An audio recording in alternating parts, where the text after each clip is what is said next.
The violence in Burundi is one of the reasons more than 200,000 people have fled that country. Francisca Vigaud-Walsh of Refugees International joins us. She recently authored a report about this crisis, specifically about abuses against female refugees, something we don't hear about much. But first of all, tell us why it seems we haven't heard as much about this refugee crisis than what we've been hearing about in Europe over the last several months. And more than 200,000 people forced to flee, but again, it doesn't seem to be getting as much attention. Sure. I think that in part there is significant fatigue regarding conflict and displacement in Africa, unfortunately, as in other areas of the world. The reason why the Syrian crisis or the refugee crisis in Europe has garnered so much attention, I believe, is because this is the first time in decades that it has actually reached Europe's shores. I think that the last time we saw such interest around refugees and conflict in Europe, or in the global north, shall we say, was during the Yugoslavia conflict, the Balkans wars.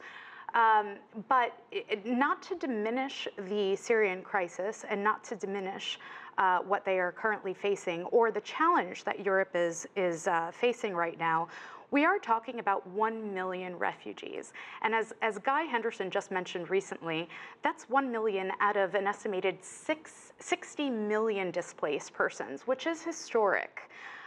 With the case of Burundi, which is now, it's just over 220,000 refugees, not to mention internally displaced, which are countless numbers, and we're not quite clear on how many, and other refugees that simply haven't registered with a UN agency. I think that the press has given it quite a bit of coverage, to my pleasant surprise. I'm pleased. 200,000, and then more than half, according to your report, or a little more than half, are women. That's correct. And you know, these women are now in camps in Tanzania, and it seems to be almost as dangerous there as it was for them back home, right? In terms of gender-based violence, yes. I mean, to be clear, it's not exclusively the case of refugee camps in Tanzania.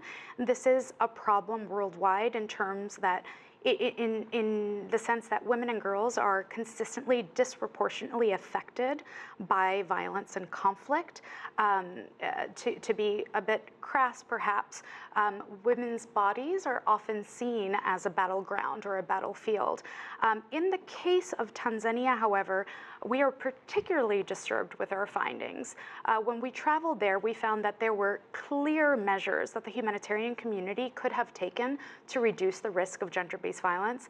And I believe that I could say unequivocally that the humanitarian community is at fault for some cases of gender-based violence, including rape, in the refugee camp, which should be a safe place. We have about 30 seconds left. What does the international community need to know about this? Number one, look beyond the capital of Burundi. All reporting is coming out of Bujumbura, the capital. There is displacement, forced displacement, persecution outside. We need to find a way to work with the Burundian government to deploy border monitors. Burundi must accept the prevention and protection force that has just been proposed by the African Union. The international community needs to work with Burundi to find a way to deploy them. And refugees must find safe haven both in Tanzania, Rwanda, and elsewhere. All right, Francisca Vigaud-Walsh, thank you so much for your time. We appreciate